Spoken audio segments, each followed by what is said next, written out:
इस वीडियो में मैं आप सभी के लिए झारखंड बोर्ड परीक्षा 2022 टर्म 1 क्लास 9 के लिए हिंदी ए का all chapter most VVI objective question लेकर आ चुके हैं, जो कि 5 मई को आने वाला प्रश्न होगा। जी हाँ दोस्तों, 5 मई को टर्म 1 क्लास 9 का एग्जाम होने जा रहा है और जिसमें हिंदी ए, हिंदी बी। तो इस वीडियो में हम लोग हिंदी ए को देखेंगे। हिंदी ए में जितने सारे कहानी या फिर कविताएं हैं, सभी का आपको मोस्ट वीवीआई ऑब्जेक्टिव क्वेश्चन, जो कि आपके एग्जाम के लिए बहुत बहुत इंपॉर्टेंट होने वाला है, उन्हीं सारे प्रश्नों को सिलेक्ट करके लाए हैं। तो आप लोग वीडियो में अंत तक बने रहिएगा, इस वीडियो को जरूर देखिएगा। और बता दूं, इससे पहले हम लोग क्लास 9 के मैथमेटिक्स के अभी तक हम लोग बहुत सारे चैप्टरों का मोस्ट बीबीआई ऑब्जेक्टिव क्वेश्चन देख चुके हैं। मैथ का सिर्फ एक चैप्टर बाकी है आपका, वो भी मैं बहुत जल्द उसका वीडियो अपलोड कर दूंगा। और साथ में साइंस का केमिस्ट्री वाला 2 चैप्टर है, दोनों चैप्टर का कर लिए है हम लोग। और साथ में फिजिक्स का 2 चैप्टर कर लिए है। और बाकी जितने सारे सब्जेक्ट है आपका धीरे धीरे अपलोड हो जाएगा। आपका एग्जाम का बहुत अच्छा तैयारी हो जाएगा। तो आप लोग चैनल पर नए हो, चैनल को अभी तक सब्सक्राइब नहीं किए तो यार चैनल को सब्सक्राइब जरूर कीजिए और साथ में नोटिफिकेशन बेल को ऑल पर सेट कर लीजिए। और हाँ दोस्तों, इस पीडीएफ को पाने के लिए हमारे Telegram channel AK for study 1 या फिर आप मेरे व्हाट्सएप ग्रुप पर क्लास 9th वाले जरूर ज्वाइन कीजिएगा। उस पीडीएफ को आज के एक दिन बाद ये पीडीएफ अपलोड हो जाएगा, तब तक आप इस वीडियो को देखकर समझ लीजिएगा। और जितने सारे ऑलरेडी क्लास 9 के जो कि आपके अदर सब्जेक्ट का जो मैं साइंस और मैथ का जो बताया हूँ, पढ़ाया हूँ आप लोगों के लिए, वो इस वीडियो के अंत में सजेस्ट कर दूंगा। तो इस वीडियो को कंप्लीट देखने के बाद उन सारे वीडियो को जरूर देखिएगा, या फिर आपको इस वीडियो का डिस्क्रिप्शन बॉक्स पर मिल जाएगा। तो चलिए आप बिना देरी करते हुए आज के वीडियो को शुरू करते हैं। तो देखिए दोस्तों, आज हम लोग क्लास 9 के हिंदी ए को देखेंगे इस वीडियो में। और ऑल चैप्टर वीवीआई ऑब्जेक्टिव आपको चैप्टर वाइज जो आपके सिलेबस में है दोस्तों, ऑल चैप्टर कहने का मतलब जो आपका टर्म 1 में सिलेबस में पूछा जाने वाला है, उन्हीं चैप्टरों को देखेंगे। तो 5 मई को आने वाला प्रश्न देखिएगा कौन कौन सा क्वेश्चन आएगा। आपका आएगा, डेफिनेटली आएगा, क्योंकि जितने सारे चैप्टर है मैंने एक भी क्वेश्चन आप लोगों के लिए नहीं छोड़ी। जो जो इंपॉर्टेंट क्वेश्चन है सारे ले लिए। तो अध्याय 1 हिंदी का पहला चैप्टर आपका हिंदी ए का 2 बेलों की कथा है, जिसका लेखक कौन है? प्रेमचंद्र। जी हाँ दोस्तों, आपको यह भी याद रखना है कि कहानी 2 बेलों की कथा जो है, बेल को हीरा मोती वाला बेल कहानी आप लोग जरूर पढ़े होंगे। इसका लेखक पूछे जा सकते हैं, तो लेखक कौन है? प्रेमचंद्र। तो चलिए पहला सवाल देखिएगा, किसको गधा कहा जाता है? तो गधा किसको कहा जाता है दोस्तों, इसका आंसर देखिएगा। यहाँ पर आप सभी देख सकते हैं कि गधा किसको कहेंगे, तो मूर्ख को। मूर्ख को क्या कहा जाता है? गधा कहा जाता है। चलिए नेक्स्ट क्वेश्चन यहाँ पर देखिएगा। नेक्स्ट क्वेश्चन क्या है? देखिए, गया ने हीरा मोती को दोनों बार सूखा भूसा खाने के लिए दिया, क्योंकि गया पराई बेलों पर अधिक खर्च नहीं करना चाहता था। गरीबी के कारण खली आदि खरीदना उसकी बस की बात न थी, या फिर वह हीरा मोती के व्यवहार से दुखी था, या उसे खाली आदि सामग्री की जानकारी न थी। इसका राइट आंसर हो जाएगा मोती के व्यवहार से दुखी था। जिसमें हीरा मोती के व्यवहार से वो दुखी था, तो वो हीरा मोती के व्यवहार से दुखी था, जिसके लिए वो खाना उसे नहीं दे रहे थे बेलों को। अगर आप लोग बेल वाले कहानी पढ़े होंगे तो आपको पता होगा। 2 बेलों की कथा में दोनों बेलों का नाम क्या रहता है? तो आप लोगों को पता होना चाहिए। तो इसका राइट आंसर होगा हीरा मोती। जी हाँ दोस्तों, बिल्कुल। चलिए नेक्स्ट क्वेश्चन, क्वेश्चन नंबर 4 देखिएगा। गधे का छोटा भाई किसे कहा गया है? तो गधे का छोटा भाई किसको कहा गया है? इस कहानी के आधार पर बेल को। जी हाँ दोस्तों, 2 बेलों की कथा में बेल को, जो कि गधे का छोटा भाई कहा गया है। क्वेश्चन नंबर 5, 2 बेलों की कथा के पाठ के लेखक का नाम। देखिए, लेखक का नाम बहुत ज्यादा इंपॉर्टेंट है, लेखक लेखिका का नाम जरूर याद रखिएगा। तो 2 बेलों की कथा का जो लेखक है वो राइटर है, कौन है दोस्तों? प्रेमचंद्र। जी हाँ दोस्तों, याद रखना है आपको, प्रेमचंद्र है। चलिए नेक्स्ट क्वेश्चन, क्वेश्चन नंबर 6 देखिएगा।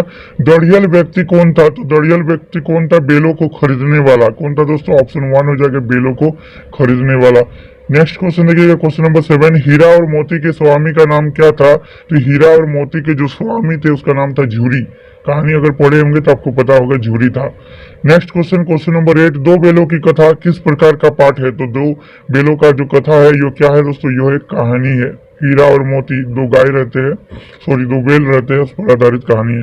क्वेश्चन नंबर 9 देखिएगा। प्रेमचंद्र ने जानवरों में सबसे ज्यादा बुद्धिमान किसे कहा है? तो प्रेमचंद्र के आधार पर जानवरों में सबसे बुद्धिमान किसको कहा है? तो दोस्तों गधा को कहा है। जी हाँ दोस्तों, गधा को।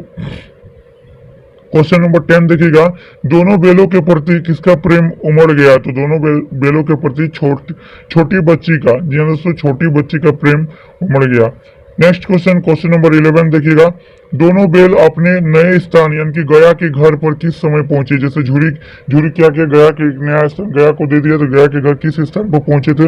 दोपहर में, संध्या में, सुबह में या फिर रात में? तो इसका राइट आंसर हो जाएगा दोस्तों संध्या में। याद रखिएगा, ये क्वेश्चन बहुत ज्यादा इंपॉर्टेंट है। तो चलिए, अब हम लोग चैप्टर 1 देख चुके हैं। अब चैप्टर 2 ये भी आपका टर्म 1 में सिलेबस में है, तो आपको इसका भी क्वेश्चन को पढ़ के जाना होगा। तो चैप्टर 2 क्या है आपका? अध्याय 2 देखिए, लहासा की ओर। ये इसका लेखक कौन है दोस्तों? इसका लेखक है राहुल सांकृत्यायन। जी हाँ दोस्तों, तो देखिए पहला सवाल है, लहासा की ओर किस प्रकार का पाठ है? तो ये किस प्रकार का पाठ है? यात्रा वृत्तांत, निबंध या फिर कहानी या फिर स्मरण? तो इसका है दोस्तों ये यात्रा वृत्तांत, मतलब यात्रा के बारे में बताया गया लहासा की ओर में। नेक्स्ट क्वेश्चन देखिएगा दोस्तों, क्वेश्चन नंबर 2, लंढौर जाने के लिए करीब कितने हजार फीट की चढ़ाई चढ़नी पड़ती थी? तो कितने हजार की फीट की चढ़ाई पड़नी पड़ती थी? तो देखिए 17.18, जी हाँ दोस्तों 17.18 किलोमीटर बोल सकते हैं, यहाँ पर किलोमीटर में नहीं दिया। क्वेश्चन नंबर 3 देखिएगा, राहुल सांकृत्यायन का मूल नाम क्या था? तो मूल नाम इसका था दोस्तों केदार पांडे। क्या था दोस्तों? केदार पांडे। चलिए नेक्स्ट क्वेश्चन, क्वेश्चन नंबर 4 देखिएगा, लहासा की ओर पाठ के लेखक क्या कहकर भीख मांगते थे? तो लहासा की ओर पर जो इसका पाठ का लेखक है वो क्या कहकर भीख मांगते थे? तो देखिए इसका राइट आंसर हो जाएगा आपका कुची कुची, दया दया एक पैसा, कुची कुची का, ये आपका आंसर हो जाएगा इसका। क्वेश्चन नंबर 5, लहासा की ओर पाठ के लेखक का नाम क्या है? तो इसका लेखक का नाम आप लोग को याद रखना होगा, राहुल सांकृत्यायन। जी हाँ दोस्तों, आपको याद कर लीजिएगा, सारे के सारे प्रश्न बहुत इंपॉर्टेंट है। क्वेश्चन नंबर 6 देखिएगा, राहुल सांकृत्यायन ने किसका शास्त्र रचा है? तो किसका शास्त्र रचा है? तो घुमकड़ी, जी हाँ दोस्तों घुमक्कड़ी का रचा है। लेखक राहुल सांकृत्यायन, देखिए यहाँ पर एक लेखक राहुल सांकृत्यायन का सहयात्री कौन था? तो इसका सहयात्री कौन था? सुमति था। कौन था दोस्तों? सुमति। चलिए नेक्स्ट क्वेश्चन, क्वेश्चन नंबर 8 देखिएगा, तिब्बत में सबसे खतरे की जगह को क्या कहते थे? तो तिब्बत में सबसे खतरे की जगह को डांडे, डांडे कहते थे। चलिए नेक्स्ट क्वेश्चन, क्वेश्चन नंबर 9 देखिएगा, लहासा की ओर पाठ में नम्र से कौन था? तो नम्र से कौन था दोस्तों? तो आपको पता होना चाहिए, इसका राइट आंसर होगा बौद्ध भिक्षु था। कौन था? बौद्ध भिक्षु। चलिए अब नेक्स्ट पार्ट देखेंगे। पार्ट देखिए, ये आपका चौथा नंबर पार्ट है हिंदी का, हिंदी ए का। देखिए सांवले सपनों की याद, जिसका लेखक कौन है? जाबिर हुसैन। इसे भी याद रखना होगा, सांवले सपनों की याद। ये भी आपका टर्म 1 में ऐड किया गया है, ये आपका टर्म 1 में है दोस्तों। तो फर्स्ट सवाल इसका, वर्ड वाचर किसे कहा गया है? वर्ड वाचर किसे कहा गया है दोस्तों? सालिम अली। सालिम अली को वर्ड वाचर कहा गया है। नेक्स्ट क्वेश्चन, क्वेश्चन नंबर 2 देखिएगा, सांवले सपनों की याद किस प्रकार का पाठ है? तो यह किस प्रकार का पाठ है? डायरी शैली में स्मरण का पाठ है।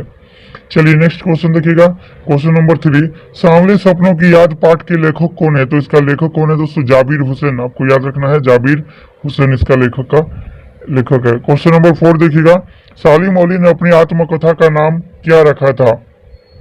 क्या नाम रखा था आत्मकथा का? तो इसका राइट आंसर हो जाएगा फॉल ऑफ ए स्पेरो। क्या नाम होगा? फॉल ऑफ ए स्पेरो, मतलब स्पेरो का गिर जाना। क्वेश्चन नंबर 5 देखिएगा, सांवले सपनों की याद पाठ में किनका वर्णन हुआ है, अथवा सांवले सपनों की याद पाठ का नायक कौन है? तो कौन नायक है इसका? सलीम अली का, क्योंकि ज्यादातर इस पाठ को पढ़िएगा तो उसी का वर्णन हुआ है।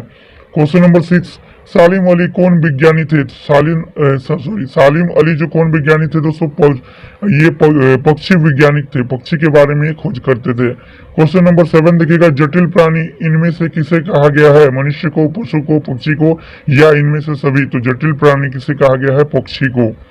चलिए नेक्स्ट क्वेश्चन, क्वेश्चन नंबर 8 देखिएगा, जटिल प्राणियों के लिए कौन हमेशा एक पहेली बने रहेंगे? तो कौन? सालिम अली। कौन बने रहेंगे दोस्तों? आपका राइट आंसर हो जाएगा ऑप्शन 3, सालिम अली। चलिए नेक्स्ट क्वेश्चन, क्वेश्चन नंबर 9, सालिम अली प्रकृति की दुनिया में एक टापू बनाने की बजाय अथवा सागर बनकर उभरते थे। यह पंक्ति किस पाठ का है? तो यह पंक्ति किस पाठ का लिया गया है? सांवले सपनों की याद। जी हाँ दोस्तों, याद रखना है आपको, सांवले सपनों की याद। चलिए अब हम लोग लास्ट चैप्टर, ये एक पोएम है आपका, जो कि साखियां एवं संबंध है, जो कि साखियां एवं संबंध, इससे क्वेश्चन पूछा जाएगा। ये आपका कबीर के द्वारा लिखा गया है, कबीर दास के द्वारा। तो अध्याय 9 है ये आपका। तो चलिए, कबीर के अनुसार किसके द्वारा मुक्ति मिलती है? तो इसका आंसर आपको देना है मन, धन, तन या फिर तीर्थ स्थल वाल। तो इसका राइट आंसर हो जाएगा किसका? मन का। कबीर के अनुसार मुक्ति मिलता है मन का। क्वेश्चन नंबर 2, कबीर के अनुसार ईश्वर को कहाँ पाया जा सकता है? तो कबीर के अनुसार ईश्वर को सब सांसों की श्वास में, यानी कि भगवान तो सभी के प्राणों में बसते हैं, तो इसीलिए ईश्वर हमारे शरीर में ही, हमारे प्राण में ही खाली। कबीर के दूसरे शब्द पद में किसके महत्व का वर्णन हुआ है? तो किसके महत्व का वर्णन हुआ दोस्तों? ये आपका ज्ञान के महत्व का वर्णन हुआ है। कबीर के साखियां, जो कि क्लास 10 हिंदी बी में भी आप लोगों को पढ़ाए थे, हिंदी बी में भी था ये, अगर क्लास 10 वाले विद्यार्थी में था तो क्लास 9 वाले हिंदी ए में दिया है।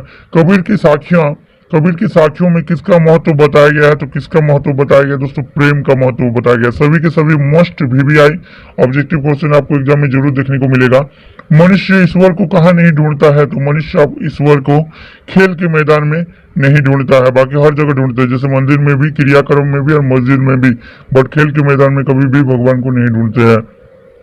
क्वेश्चन 6, कबीर किस ब्राह्मण के उपासक थे? तो किस ब्राह्मण के? तो निर्गुण ब्राह्मण के उपासक थे, निर्गुण, इसे याद रखना होगा। क्वेश्चन नंबर 7 बहुत इंपॉर्टेंट है, कबीर की रचनाओं का प्रमाणिक ग्रंथ कौन माना जाता है? तो इसका राइट आंसर क्या हो जाएगा दोस्तों? इसका बीजक। कबीर के जो ग्रंथ कौन सा है? बीजक, कबीर का लेखक। क्वेश्चन नंबर 8 देखिएगा, मनुष्य किसको ढूंढता फिरता है? तो मनुष्य ईश्वर को ढूंढता फिरता है, ऑप्शन 3 हो जाएगा यहाँ राइट। चलिए नेक्स्ट क्वेश्चन नंबर 9 देखिएगा, किसको सब सांसों की श्वास में कहा गया है? तो किसको कहा गया है दोस्तों? ईश्वर को कहा गया है, सबके श्वास में सांस ये है। क्वेश्चन नंबर 10 देखिएगा, मान सरोवर सुभर जल हंसा केली कराही में, हंस प्रतीक है, हंस किसका प्रतीक है? भक्त हृदय का, ये दोस्तों भक्त हृदय का। तो दोस्तों ये था लास्ट सवाल। तो आई होप दोस्तों आज का ये वीडियो क्लास 9 हिंदी ए का आप लोगों को अच्छा लगा है, तो प्लीज वीडियो को लाइक कीजिएगा। और अभी तक हमारे क्लास 9 का जितने सारे वीडियो आप इस चैनल के द्वारा आप लोगों के लिए अपलोड किया गया, उन सारे वीडियो को नहीं देखे तो स्क्रीन पर सजेस्ट हो रहा है, जरूर से जरूर देख लीजिएगा। और चैनल पर जो भी विद्यार्थी नए हो तो आप लोग चैनल को सब्सक्राइब जरूर कीजिएगा, क्योंकि इस चैनल के द्वारा आप लोगों के लिए हमेशा हेल्प किया जाता है और आगे भी ऐसा ही हेल्प करता रहूंगा। तो मिलते हैं नेक्स्ट वीडियो में, तब तक के लिए take care, bye bye and thanks for watching.